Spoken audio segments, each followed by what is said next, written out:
In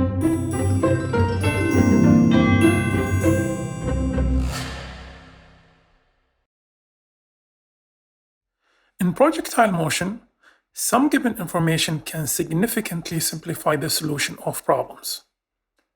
First, look for the maximum height. Is it mentioned in the problem? If yes, then this equation will be your starting point. Why? Because at the maximum height, Vy is equal to 0, and you only end up with two unknowns in this equation. If one is given, the other one can be found. The other hint is if the time of projectile flight is given. And in this situation, think about what you can do with the horizontal equation. Why?